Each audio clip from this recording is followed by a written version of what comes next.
اب ہم لوگ دین اسلام کسے کہتے ہیں؟ جی 5 وقت کی نماز پڑھنا. جی آپ بتائیں. جی بہترین داڑھی رکھنا. اچھا آپ بتائیں. جی سفید سفید کپڑے پہننا. اب ایک کھڑا ہوا جی میں جانتا ہوں اسلام کسے کہتے ہیں. سب سے کٹر مسلمان ہے جو زیادہ گوشت کھائے، وہ ہے کٹر مسلمان. پھر کس کا کھائے کہ کٹڑے کا، اور زیادہ کٹر ہو جائے گا. یہ سب کی پرائیویٹ لمیٹڈ تعریفیں ہیں، اپنی ذاتی اندازے ہیں. یہ دین اسلام کی تعریف اور اس کی ڈیفینیشن نہیں ہے.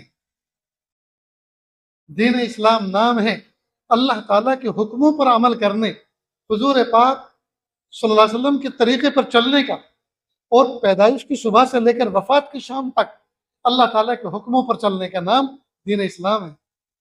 اب یہ جو آپ نے چند چیزیں بتائیں یہ ٹوٹل اسلام نہیں ہے. نماز 100% دین نہیں ہے، یہ دین کا ایک جز ہے. جیسے یہ میرا ہاتھ ہے، کوئی میرے ہاتھ کو کہ یہ صلاح الدین ہے، غلط. کوئی پیشانی کو کہ یہ صلاح الدین ہے، غلط. ناک کان آنکھ کو کہے صلاح الدین ہے، غلط. صلاح الدین تو بہت سارے اعضاء کا مجموعہ ہے. اس میں 2 آنکھ ہیں، 2 کان ہیں، ایک چہرہ ہے، 2 ہاتھ ہیں، 2 پیر ہیں، ان کی 10 انگلیاں ہیں، ایک دل دماغ ہے.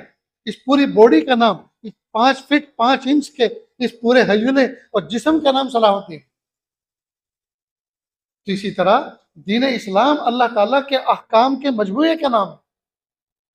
اس میں نماز ایک جز ہے، زکوٰۃ ایک جز ہے، حج ایک جز ہے.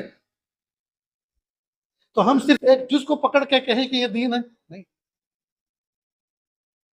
لہذا ہمیں چاہیے کہ ہم اللہ تعالیٰ سے یہ دعا کریں، پیارے اللہ جس موقع جس گھڑی آپ کا جو حکم ہماری طرف متوجہ ہے، یا اللہ اس موقع پر اس گھڑی اس پر عمل کرنا آسان فرما دے.